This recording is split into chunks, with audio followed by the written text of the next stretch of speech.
with LinkedIn. So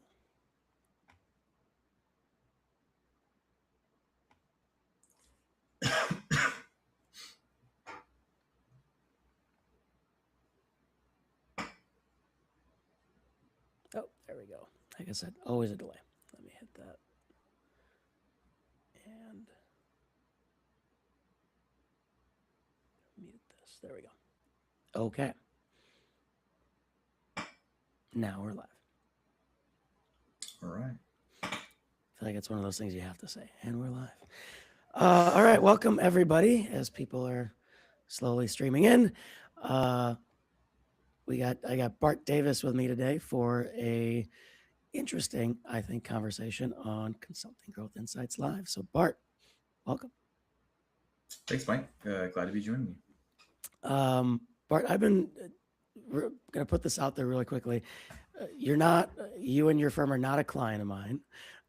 This is not like one of those, like, let me tout how good I am and bring on a client to talk, which is, there's nothing wrong with that, but it's not this. I've actually been, you and I have known each other for a little while through LinkedIn, and we've chatted a number of times, and I've admired how you've scaled your boutique firm, which is obviously what I help clients do, and wanted to bring you on and almost give an out. It's a bit meta to a certain extent. It's your outsider's perspective on the stuff that kind of I talk about, and then my outsider's kind of view on what I think you've been doing, and we'll kind of go back and forth on that.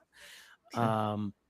Why don't we start with maybe tell people a little bit about 512 Financial and kind of what you do, just to kind of set the stage a little bit, because I think that's important. Sure. Yeah. Um, just to start, 512 is the Austin area code. We're a super creative group of accountants and HR folks here in Austin.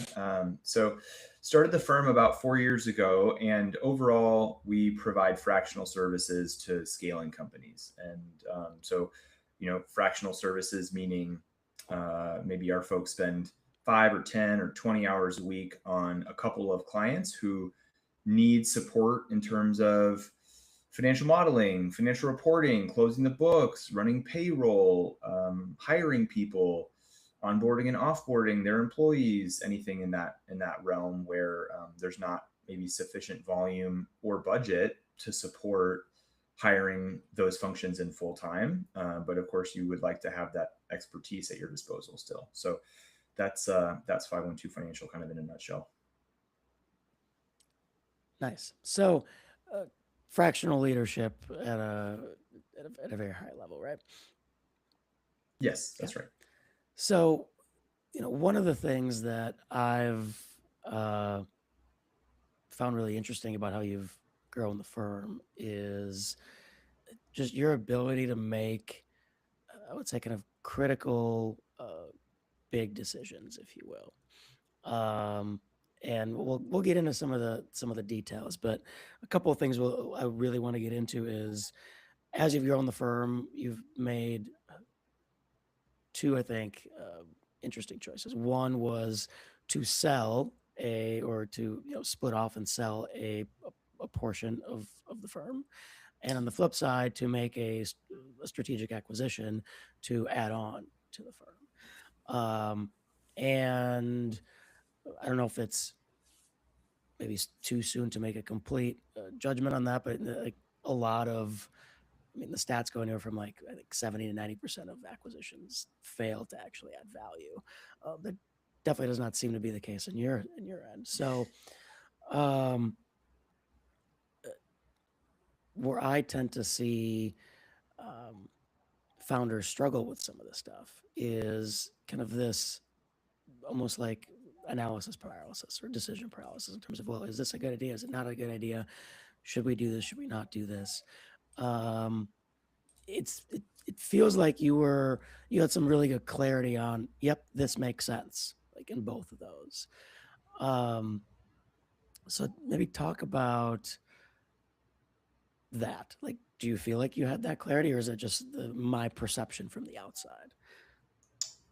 Yeah, no, I mean, I think I had that clarity. So just to give like a little bit of uh, timeline context around the events that you're describing. So in let's see, in early 2023, we launched the fractional marketing services component of the business.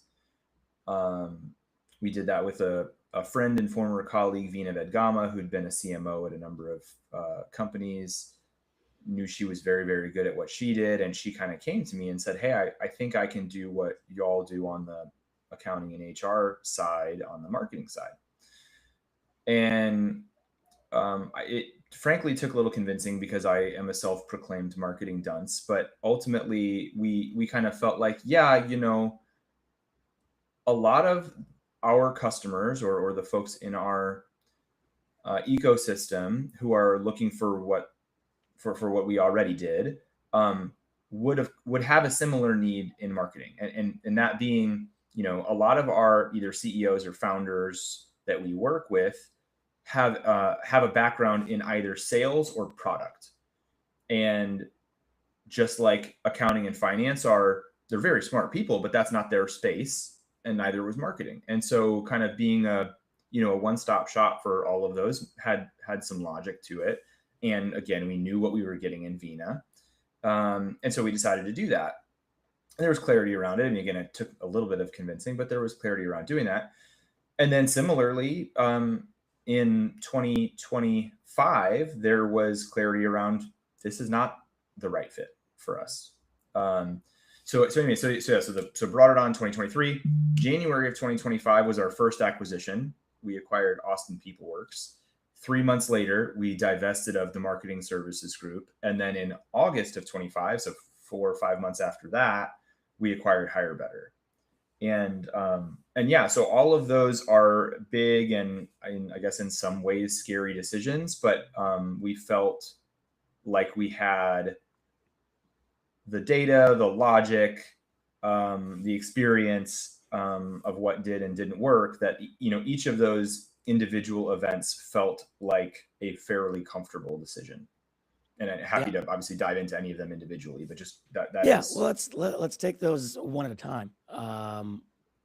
Let's talk about. Well, first let's talk about what was it that convinced you that the marketing services component, the fractional marketing leadership component, was the right addition back in 23. Yeah. So again, it was a sort of a belief that there's a shared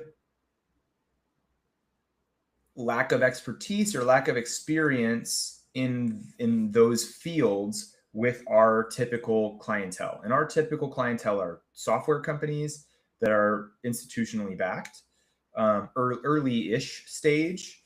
And again, so these are extremely smart people who are really, really good at building products or at selling products or both.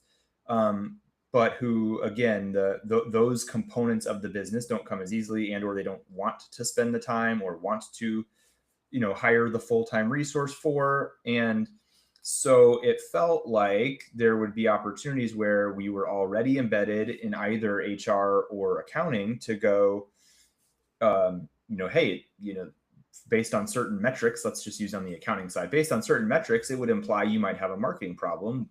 We've got a solution in-house for that. And it worked to some extent. I mean, we had shared, we had a handful of successful shared customer experiences across those service lines.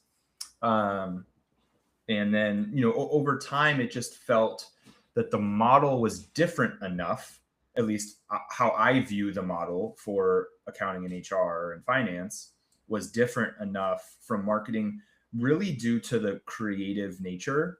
There's not a ton of creativity that occurs in the accounting and finance side. And obviously marketing is the inverse of that. Or maybe not obviously, you can tell me as the owner of a marketing firm, but that's what it felt like. And so after a couple of years of kind of different iterations of what, the model should be, and our ability to monetize the time and the effort and the output, It started to feel by late 24 into 25 that that was distracting from the growth of the rest of the business rather than um, boosting it up. Yep. Yep. So talk a little bit more about that when you say distracting. What um what did that look like? What did it feel like? So yeah, a couple things. I mean, so one, just from a like on when I mentioned the difference in the models. So what I was used to doing for the first handful of years is, I would get connected with a potential customer and they would talk about what they needed, and I would go to our sort of resource planning tool and see that, hey, Jane Doe has 20 hours a week available. So I would go to Jane and say, Jane, great news. We got this client. It's a SaaS client that, a lot very similar to other work you've done, should be a great fit. They're looking for someone 10 hours a week. Like, isn't this great? And she'd go, I don't have 10 hours a week. I don't have capacity to do that. And I'd be like, what do you mean? Like, you're on two other companies 10 hours a week. So if I can do math, okay, 40 minus 20 is 20, and there's a lot of time available. And and she'd go, well, yeah, but like I'm giving them way more than the 10 hours. And it's really hard to kind of time box this because, it's more based on the deliverable than the time, and it's whatever, all these things. And again, comparing it to, an accounting cycle, yeah, there may be a certain week where we go above our hourly allocation because we're closing the books, but then we close the books and we're kind of done with that for now. Um, at least the busy part. And it felt like, again, as from a non-marketer, that cycle sort of never ended on the marketing side. There was always a tweak. There was always but what if we change this part? What if, the next webinar, I don't know, whatever it might be. And so it was a distraction in the sense of like figuring out the resourcing for it felt much harder than it did in the others. And then similarly, like it was such a different marketing motion and such a different value prop that it was also a distraction as far as how we talk about ourselves and how we think about that, growth in that sense. So kind of in those two ways is what I mean when I say it felt like a distraction. And I'm curious, um did you feel any of that from the client side of things? Like, were clients confused, or clients maybe not getting this, like they were used to getting one type of service level, if you will, on the accounting and finance side, and maybe not seeing it on the marketing side, things like that. No, I mean, certainly in conversations where we were introducing the fact that we had it, there was a confusion factor. They're like, wait, Mm. I'm sorry, you'll close my books and also do my marketing? Like what? And so there was a little confusion in that sense. But once someone who can speak marketing speak, like Vina, explained that, then that we could get over that hurdle. And I don't think there was much confusion or dissatisfaction with the output, again, because inevitably what was happening is that we were sort of giving more than we should. Mm. So I think, yeah, they had happy customers. Um, it just was that it was it again, and part of it was a feel thing because it is Mm. like I know very very well how to run an accounting services Mm. business. I learned quickly that I know nothing about running a marketing services business, and I Yep. had Vina there to help me, but Vina was an expert marketer, but she hadn't done the scale of practice Mm. either. And so, kind of we had these like skill sets that theoretically were very complementary, but they sort of like missed each other a little bit. Mm. Yep. And I'm curious where, in the instances where you were doing both for a client, were you able to kind of deliver on that interconnectedness that you talked about in terms of, okay, well, from the finance and accounting perspective, we can see there's a whatever a cash flow problem that I think we can solve through marketing, and then you're then running the marketing campaigns and going, hey, look, here's what's happening on the cash flow side because of it, that kind of thing. Were you able to realize that kind of value proposition, if you will? I'd say partially. Mm. Um, I think there was only one or two clients that were both accounting and marketing. There were Mm. several others that were HR and marketing. Ah, And so interesting. Okay. those, of course, they had no means to really help each other a ton, other than Hmm. maybe the HR could help recruit for the marketing or something. But Right. yeah, I think and there was an example or two where that came to fruition, but not as much as we would have envisioned. Hmm. Yeah. Yeah. So that's it's interesting. Like from an outsider's perspective, like when I look at this, um, where I kind of see it, and you sort of alluded to it maybe even like, where the idea in terms of like why you bought into it was okay, yeah, there's definitely a connection between accounting, finance, and marketing, which I can definitely agree with. Like, marketing can and should support core business metrics. That's the whole point, Sure. right? But it sounds like you were never even able to necessarily realize that, at least not completely, not across the board, right? And that's versus when I look at what you're doing now, and this kind of jumps to the decision to divest and acquire in a different vertical, if you will, or not vertical, but a different service type. Yeah. Yeah. Um, you've seemed to have built a very clear case for kind of there's a narrative of here's a shift that's happening in the market. Here's why HR and finance need to be, even closer together and more meshed than they ever have been. Um, and oh, by the way, we can do that. Again, this is as an outsider, that's what I'm Yeah. seeing. And when I combine that with seemingly pretty clear growth from a company perspective, it seems like it's working for you. Talk about that. Does that jive with kind of what happened and how you're thinking about it? Yeah, yes, I would say again. I think that the linkage is easier Mm-hmm. and more common between accounting, finance, and HR than any of those with marketing. Mm-hmm. Um, I think very often HR is reporting into the CFO. It's pretty much either the CFO or the Mm-hmm. CEO, depending on the company, and so yeah, I mean they sometimes it's that like that function is actually reporting right into the finance function, Mm-hmm. or again, if not, they're working very much alongside them. And so yeah, I think that it's easier to conceptualize. It makes a little bit more sense, like from an org structure perspective, Mm-hmm.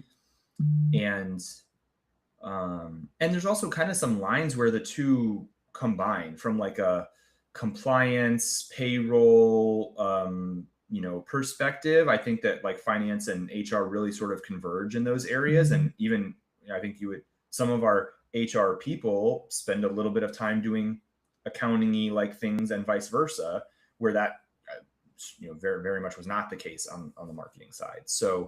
Um, so yeah, just it feels more sort of symbiotic, and I think that the customers feel that there's a lot more shared customers on those two functions than one plus marketing.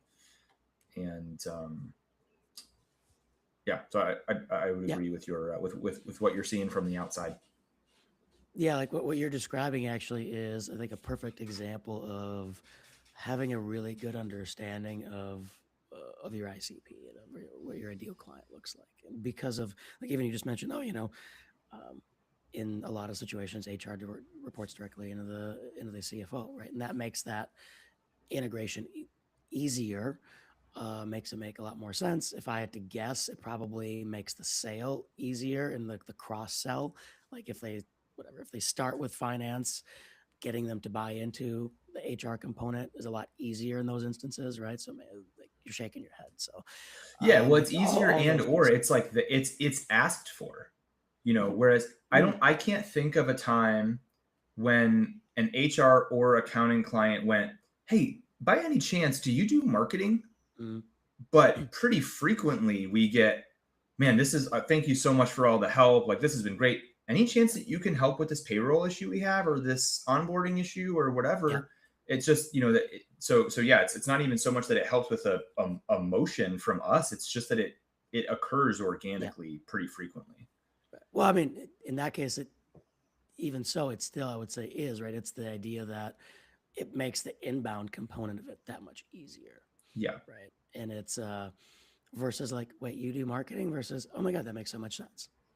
Correct. Yes. Um, and that, I mean, that the funny part is it to a certain extent speaks to the position that marketing holds in a lot of organizations. It probably says a lot about the marketing function. We don't need to get into that necessarily.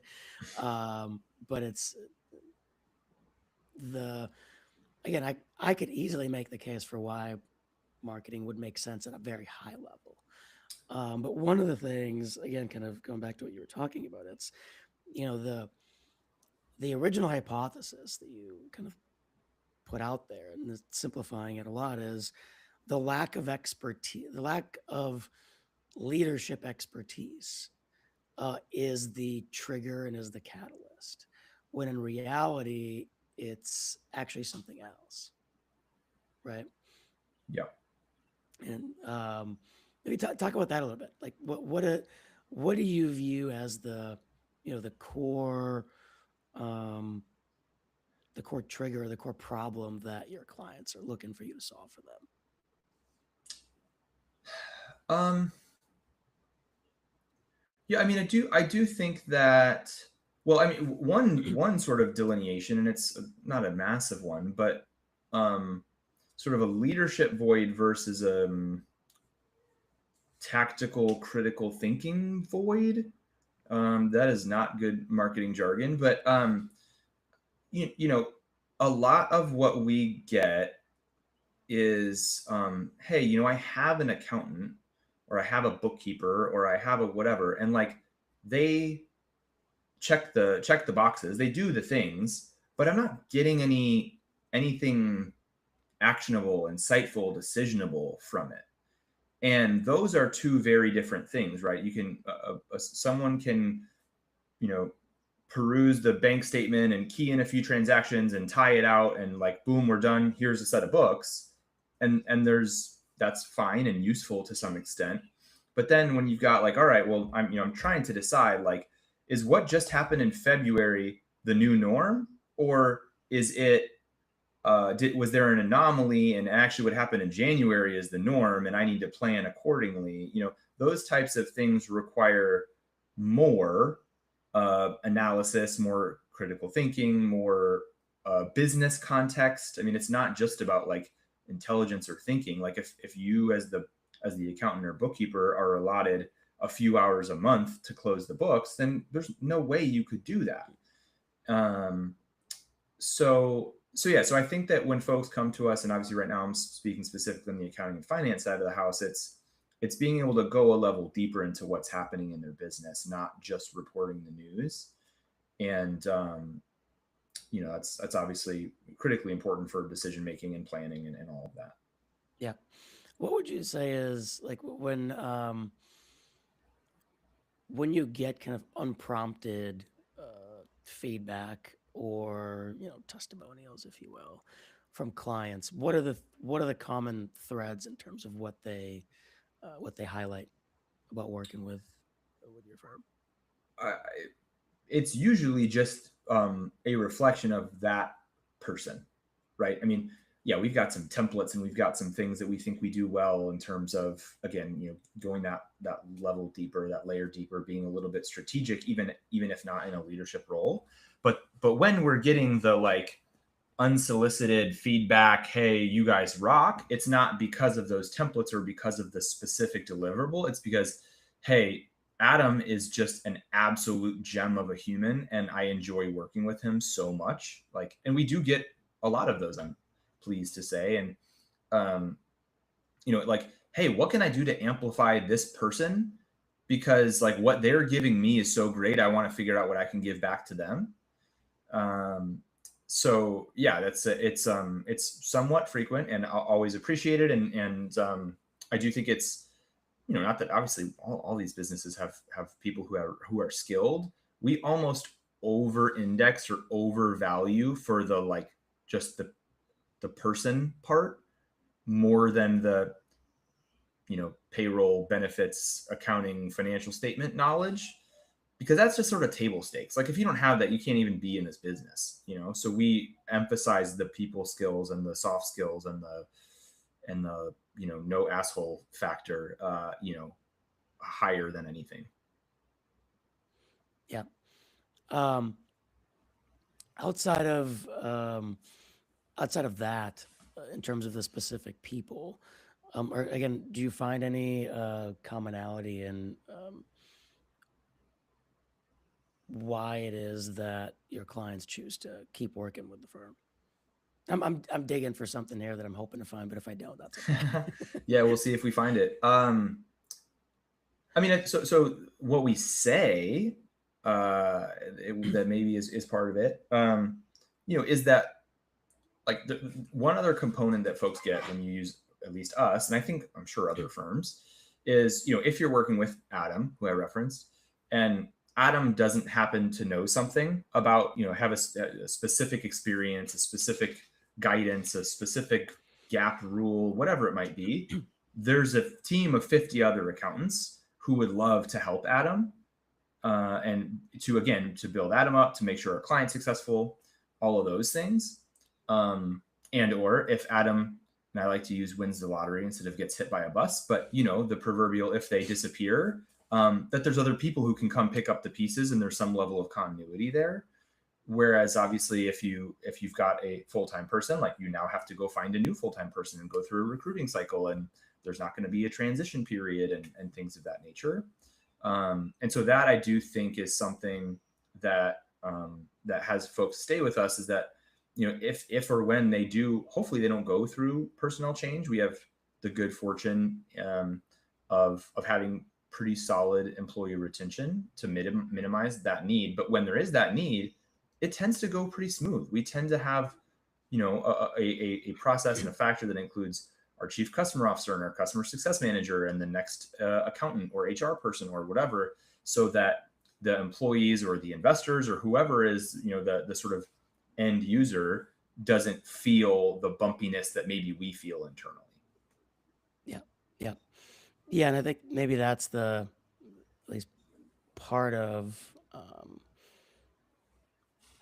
the difference in terms of what you're able to deliver on the finance and accounting and HR side now versus on the on the marketing side. Now, granted, could that have been resolved through scaling that potentially? Yeah, maybe. Yeah. But again, like you said, it's almost it's like that part alone would have been probably even a bigger distraction at that point. For me, anyway. Again, I think Yeah. for someone like yourself who has run a I have the marketing opposite business problem. for, yeah. So if you've run it, it. But the other thing I'll say just about that is, it felt like also there was more specialization than I understood within Mhm. marketing. Like, from where I sat, my naive perspective, like, a marketing person's a marketing person. But when a client asks for something, Vina would point out, oh, well, like, that's a demand gen specialist, or that's a, insert a lot of terms that better than me. And I'd be like, wait a minute, we don't have that, because in accounting, like, when people come to us with an accounting need, like, we have it, Yeah. and same thing on the people ops or HR side. So Yeah. that was another difference that again, to me, felt like a distraction, but to someone else would be maybe really obvious. Yep. Yep. Well, I think the other again is that from what I'm hearing, kind of outsider's perspective, a lot of this also I think ties back to potentially at least what I like to call owner's clarity, right? Like at the end of the day, you own the firm, you have an idea of why you own the firm, what you want out of the firm, what your objectives are, all these things, um, and also kind of you seem to me like somebody who has a pretty clear idea of who you are and what you want to deliver as a person and how this business fits into your life and all those things. And I'm just extrapolating from conversations I've had in the past, right? Yep. And it feels like that, even just how you describe it, like, oh, I took some convincing, but it made sense, right? It's almost like you could logically get yourself there, but it wasn't really what you felt necessarily was the appropriate thing, maybe. Again, it's all in hindsight or from No, an yeah, but that's outsider's right. I mean, perspective. that's exactly accurate. Yeah. I went, look, like, I was at that point in my life, I was a I was 5 quarters into my sort of entrepreneurial experience and CEO experience. So first time CEO, first time entrepreneur, and I was like, I should let me like I'm gonna stay in my lane. Like Vina, you're probably right. That is probably a good idea, but like I'm gonna stay in my lane. And then between her and my co-founder Joel, they got me to the like, no, like this is logical. And Bart, you know, you pride yourself on being a logical person. Like we should, this is a thing that we should do. It makes a lot of sense. And I'm not sitting here saying like I was right. You Yeah. know, it went well. Like we had customers and Mhm.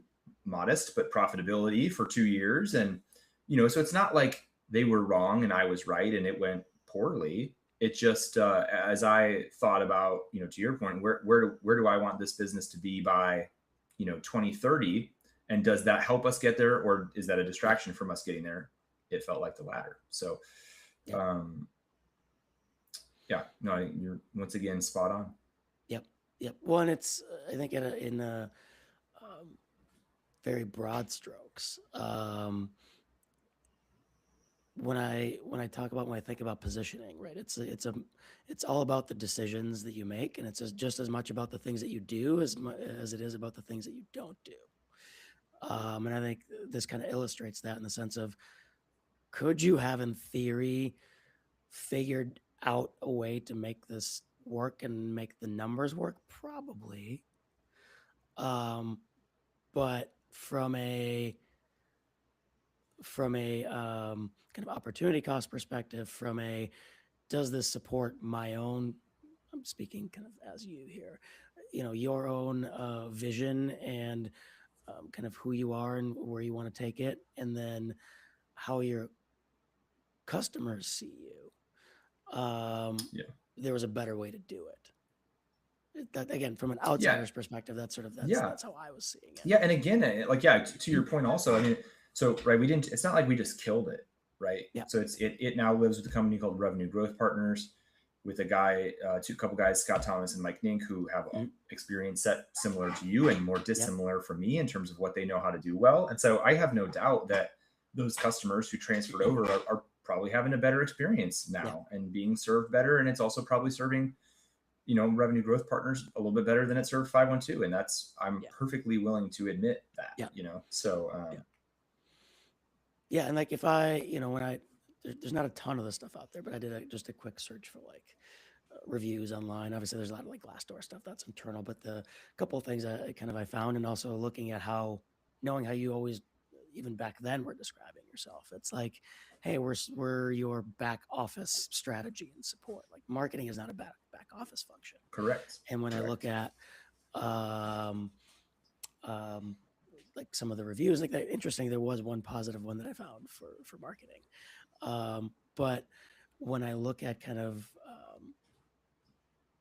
the way that the other ones, like the things they talked about, is they specifically mention back office. They talk about flexibility and being provided options and all that kind of stuff. And those are things that again don't necessarily support what was going on in the marketing side. So again, it all externally it all makes sense. I think everything you're describing too that you felt kind of supports all that. So talk about the acquisitions now. When and how did you decide that an acquisition was in order to kind of further build out this back office support positioning, if you Yeah, you know, will? you know, both of them were opportunistic. What wasn't a thing where, you know, Joel and I, or the leadership team, kind of looked around and said like, hey, let's go buy something. You know, it was Austin PeopleWorks was the first one in January of 25. I had gotten connected with Lori Howell, who was the owner previously, and she had run it for 6 or 7 years. And you know, she was just at a sort of a point in her life. It was time to do other things, spend time with grandkids, a couple other endeavors that she wanted to pursue. But you know, I could see very clearly that she had built a quality business with really quality people who knew their stuff. They had a similar we could tell that they had a similar approach to customer service as what we had, and how you treat them, and how, where to push back and where to give in. And like, it really felt like a strong cultural and delivery fit. Mhm. Um, and and that was a service that on kind of the HR service side that we had, but we hadn't had as much success growing it as we had the accounting and finance side. Mhm. So it had been hovering, 4, 5, 6 people for a couple of years, and so this basically doubled the size of that team. And uh, and yeah, it just felt obvious, to be honest. Like, it felt obvious from a value prop, and just sort of beefing up what we did Mhm. already. And so that was now 14 months ago. Like, I feel like I can say, that one is officially not in the 70 to 90% that you Yep. referenced, right? Like, all of the employees who we brought over are still here. Damn near all of the customers are still here. And all of those folks aren't just here, like, they're thriving and contributing in really meaningful Yep. ways. And I mean, I feel great about that one. I think we nailed it. Um, And I'm curious, what percentage of those customers are now also using the finance and accounting side of the firm? Pretty small, and that's pseudo intentional. Like, we did not want to do the acquisition and then start, like, you know peppering them with a Yep. campaign of, like, hey, 512 can do this for you, 512 can do that for we didn't we want the message to the customers was basically like, yeah, there's a new logo at the top of the invoice, but the rest of your experience should feel the same. Nicole is still your HR Yeah. manager, and Paul is still your recruiter, and Chantel is still doing your onboarding, or whatever it might be. And we didn't want them to feel like we were shoving additional services down their throat. Did we make them aware they existed? Of course. And now, a year in, we're being a little bit more intentional about Mhm. that. But yeah, we didn't want it to feel that way to them right away. Yeah. So it's happened a bit organically, but not a ton. Um, and so then the second one, which I feel very good about, but I'm just being real that it was only 6 or so months ago, and so I Yeah. don't feel ready to call it a win or a loss yet. Was the Higher Better acquisition. So closed that basically September 1st, and that had a very different thesis than Austin PeopleWorks. I guess in some ways similar, in that, like, quality of people and quality of customer Mhm. reputation, and those things were very high. But it really was about kind of two primary things. One is filling in leadership voids. So prior to that acquisition, I was obviously I was the CEO, but I was also de facto the chief customer officer and chief revenue officer, and Mhm. a few other hats probably. And we kind of looked at it as, that's fine for a, whatever we were at the time, 40-person company, 35, 40-person company. That works. But if we want to get where we think we want to go, which is much bigger, we have to at some point find a CRO, a CCO, et Mhm. cetera. And so Velvet, who was the CEO of Higher Better, and Amy, who was the chief customer officer, Mhm. um, it was like, wow, this could be a two for one, or a two for none, or whatever, that we can bring. As much as we bring the delivery and the client experience, we also fill those leadership voids, and we give ourselves, I think, a pretty big advantage over most, with the Yeah. acquisition, 45-person companies who don't have those C-level roles already. Mhm. And so that was a big part of it. And then the other kind of key part was around monetizing what we call good churn. And so, churn meaning, of course, losing customers. Good churn for us is, we've helped a customer go from a couple million in revenue to a size where it is time to hire that full-time Yep. CFO, controller, director of HR, whatever it might Mhm. be. And we had come across that many times in our first 3.5, 4 years, and gone, yes, we agree with you. Good luck. Thanks. See you later. It's been fun. Yep. And now we can say, yes, it's time. Let us place that for you. Who better to get exactly what you need in the CFO seat than us, who have been with you for 3, 4, or 5 years. And so yeah, so those are the two reasons. And really, again, so far we're 6 months in. I would Mhm. say both are going well and according to plan, but we're not, it doesn't, it feels like it's too early Yeah. to make a verdict. Yep. Yep. No, I mean, from a professional services kind of an agency background perspective, I love that myself because it's so common for companies to kind of get into this never ending um, retainer loop, if you will, trying to Yeah. hold on to a client longer than you probably should, and then it ends in a poor way, and then good luck getting a referral kind of thing. Where this kind of creates almost an incentive to go, let's make sure we do it at the right time, and you do it on your terms rather than theirs, even necessarily, right? Because it allows you to go, hey, it's actually time for you to move to this, and we can Yeah. help you with that, right? They feel good about it, you feel good about it, etc. Yep. Do you? I'm curious with that one. Um, were Are you also using that to? Is it just for executive staffing, or is it also for other staffing components? Because That one like, is for executive staffing. The Austin PeopleWorks team does do some sort of kind of, I'll call it mid-level placement stuff.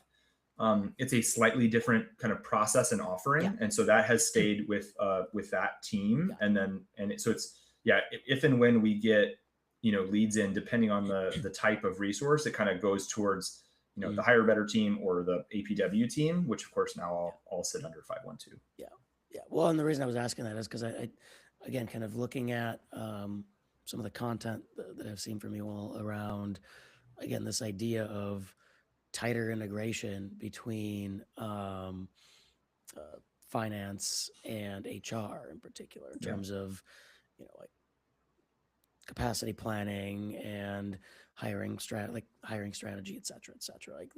It's the two acquisitions are very clear of how they support that vision and that kind of key insight that you're pulling from the market. Yeah. Yeah. No, again, it's these ones fell it was not hard to kind of draw the lines, right, to find that logic. Nobody had Yep. to pull me along for that one. I even Yep. even me, I could see that one pretty quickly. So Yep. Yep. So I'm curious. Um, is there at this point, kind of having like tried the marketing thing, now layered on these two eight kind of HR functions? I mean, there's a bunch of stuff we could dive into in terms of like your technology partnerships, but those also seem to support this and kind of this idea and the thesis, etc. But is there anything that you've kind of at this point drawn a line in the sand, kind of saying we're not going to do X? Like, yeah. Yeah. One that we have talked about and have drawn the line of no, it's not for us, is IT support. mm, interesting. That's another one that does fall into the back office category. Hmm. There are some reasons that it could make sense. um, but very competitive landscape. There Yep. are MSPs all over the place doing Yep. that. And B, I know the way that I use IT support, which is like whenever I need them, it's an emergency. And I kind of don't want that for the organization. Yep. So that's another one that, like, I mean, very valuable. It's a very active M&A market right now. Hmm. And it's still, every once in a while I see something that sort of tempts me, and then I'm like, wait a minute, we've thought about this. Like, Yep. we know why it could make sense, but we also know why for us we don't think it does. Yeah. Do you? I'm curious. Do you get clients asking for it sometimes? Yeah. Usually the ask is not like an expectation that we have it, more an expectation that we would have a partner You know that does somebody it, that does it. Yeah. which we do have folks we're happy to refer to. Yeah. So yeah, it's not a like, hey, like you don't offer it, do you? It's more just like a, hey, who do you know that I should talk to? Yeah. Yeah. Yep. No, and that again, that makes sense in terms of um, they're not asking for it because they, again, based on what you do, they assume that that's not going to be something that fits, Yeah. if you will. No, that's great in terms of kind of having that again clarity and conviction of we know what we are, where we're headed, and why, and what the growth levers are, etc. So Awesome. Um, is there anything that I haven't asked you yet that you think would be interesting to talk about as it relates to, again, having that positioning clarity, et cetera, around making Yeah, I mean, decisions? you haven't asked me what everyone else does, which is like, what's AI going to do to my Oh, business? So we can do that, or we yeah. don't have to. Well, actually, I mean, I'm curious how much of that fits into your thesis around the integration of finance and HR, because there's obviously a component to, you know, uh, if employee efficiency, for capacity planning, kind of hiring strategy, all those things kind of easily have an AI component to them. Yeah, yeah, I wouldn't say we've, and maybe we should have. I wouldn't say I've given too much thought to the like how specifically it like intertwines the offerings. I think there's just about everyone in the company is sort of in the sandbox right now. I'll Mm-hmm. say, the AI sandbox. We know that there's toys that we can play with. We know how to use some of them. We don't know how to use all of them. I think what is on its way, and maybe in some cases it's already there, but like we're not really doing much from like an agentic perspective yet. Yeah. And I do think that's, in the very near term, that there's like a collections agent, and there's a billing agent, and Yeah. there's a payroll agent, and those agents start to, my hope is, augment and elevate Mm-hmm. the folks who are doing that, sort of, I won't say manually, but individually now. Um, and so what we've tried to do is just keep our pulse, our fingers on all of the various offerings coming out and what they say they can do, and compare that to the best of our ability with what they can actually do, which, as we've all seen in software forever, don't always align. Mm-hmm. And I think especially now with some of these being sort of like vibe coded initially, like there's probably Yeah. out of the gate a little bit of a bigger gap between what it could or should do and what it actually can do. Um, but yeah, so it's more about just like, what is the employee experience, and then subsequently customer experience slash deliverable, how is that impacted by it, more so than like uh, the alignment of the offerings, I Yeah. guess. Yeah. Yeah. I mean, I think kind of my thought, like, if we were working together kind of thing, I would be thinking about it in that way in terms of how, like, yes, like improving the business internally makes a lot of sense, but kind of thinking about where does it where does it fit and support that kind of core thesis, the core mission, etc. Um, is where I'd be kind of heading. I'm curious. This is going outside of the things I was originally wanting to talk about, but Sure. are you feeling or are you noticing any price pressure at this point due to these things? I mean, I've definitely heard it from other folks in the accounting space in particular, where it's like, well, how much of this can we automate? And do we really have to pay you this much if this agent or this automation can do, whatever, Yeah. 50% of it or things like that? Yeah. I would say more broadly that it feels like there's like a tightening of the belt Mhm. sort of everywhere. Yeah. I don't, with our existing customers, or even in, sort of pricing conversations, it doesn't feel like we've necessarily gotten price pressure yet. Um, I think part of it is that we have, like, the way that we engage is that it is flexible. It can be levered up and down. And so we'll say, like, again, like I just told you, we're always evaluating new tools, technologies, Yeah. agents, whatever it might be. And like, to the extent that we're able to go from needing to spend 20 hours a week to needing to spend 15, like, we will share that. And your price with us may go from X to Y. And theoretically, with added complexity or whatever, the inverse may be true. But um but yeah, so I think that, like, again, just broadly speaking, I feel that, yeah, overall people are going like, what what what can I spend less on? Mhm. But we haven't felt a ton specifically in our conversations to this point. Mm, interesting. Have you um, have you looked at um, almost like maybe proactively at other uh, pricing models?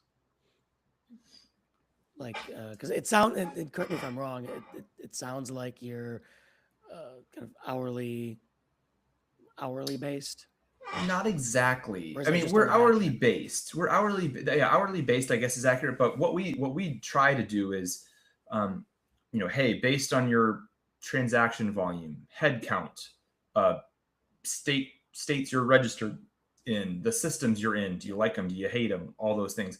We say like this should take about 10 hours a week on average, and you get a fixed monthly fee associated with that. Got So yes, it is hours based in some, at its core. it. Yep. But what we're trying to do is predictability of the expense so that we don't go like, oh, hey, we were really busy this month and therefore your bill is twice what it was last month, because Yep. no one likes that, right? Right. Right. But Um, do you are you communicating how many hours per month the client is getting within that flat fee? So they or not? Yeah, I mean, it's not like every, we're not going every week. Hey, this week was 8, Sure. last week was 10, next week is, But in but the contracts, I mean, it's like, hey, you're paying X, and that gives you X number of hours, whatever. yeah, yes, Okay. yes, it's and it is, we use the weekly example because it's a lot easier to think about 10 hours a week than 43 hours a month.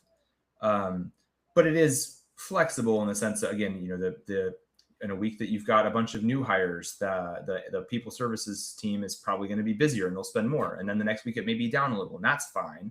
Um, but yeah, again, it's and part of the reason that we think about it that way is our intent is to feel like employees. We're obviously not employees, but we want to feel that way. And when you've got folks on your team, you know, you may interact with them more or less in any individual week. Mhm. That's what feels natural from a general like employment model perspective. And so that's what we try to emulate. Mhm. Yep. Yeah. And again, I don't think there's anything wrong with hourly necessarily. I think there's a lot of people You know? that think hourly is bad all the time. I'm not one of those. I was just more curious around.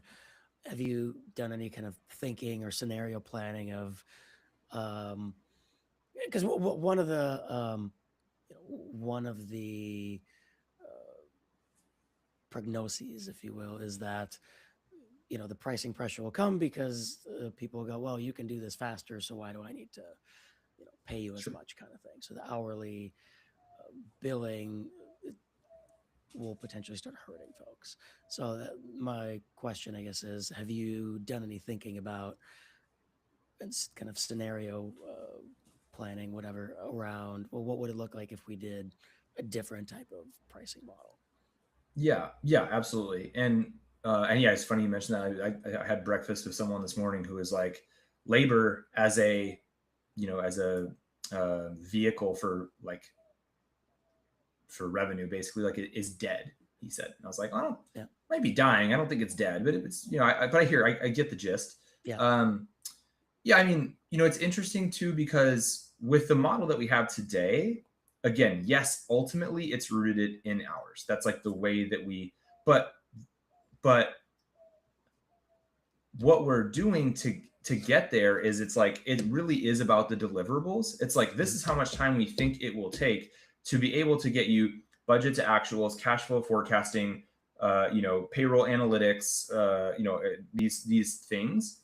And so what I think will happen over time, and as we do start to use some of those agents in their respective fields and things like that, is that the estimates will go down, um, and it's like sort of simultaneously tied to those deliverables and mhm. the amount of time required to do it. Yep. And so hopefully what happens is they get those same deliverables, and our people are able to now do them. Instead of doing it for 3 companies, they do it for 5 or 6. Mhm, uh, the model as it is today is kind of this hybrid of like time and deliverable, and mhm. to your point, probably it winds up veering more toward deliverable. Yeah, well, it's interesting. Like where my head goes, I don't hear a lot of this conversation, interestingly, but it's a lot of the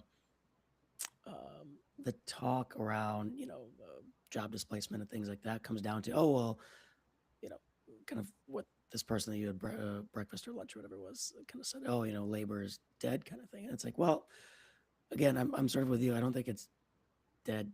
Not definitely not yet. And for me, the question is, one, at what point do we, if and when do we get to the point where these machines completely take over literally everything that humans do? I don't know. And then in the meantime, it's okay. Well, yeah, let's say we can do it faster. Yeah. And there's two questions. One is, are we doing the right things faster? Or are we just doing the same things we did before faster and it's actually not giving any more impact because they were the wrong things? Well, let's assume they're even the right things. Okay. Then what's the demand side of that equation? Meaning, as the cost of doing a thing decreases, do people need more of it? Mm. Right. And that's where kind of, because if the answer is yes, and that's okay, right? Your unit Right. economics change, but your volume goes up, and that's fine. You Yep. might still be in a good spot. Versus if the answer is no, the demand is fixed, now you've got a problem. Yeah. Yeah, maybe, right? Maybe you have a problem, or maybe you become the one that's better at delivering it in the reduced time, speed, whatever, and therefore can do it for more and get. And anyway, but so I mean, so yes, but and then another, and we're not going to know about this part for a while, but another really interesting component of it that I don't think people are thinking of or talking about is that you mentioned, like, if I can get the same thing for cheaper.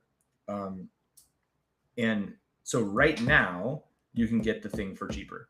An easy example is there's an AI software engineer, dev in AI, and it's like 500 a month or 1,000 a month or something like that. And there are examples of how good and efficient it is. It's terrific, right? And so it's right now it's like the easiest decision, or could be the easiest decision. Hey, I could be paying an entry level engineer, 80 grand or 100 grand or whatever, depending on your market, versus 1,000 a month. But how long is it going to be 1,000 a month?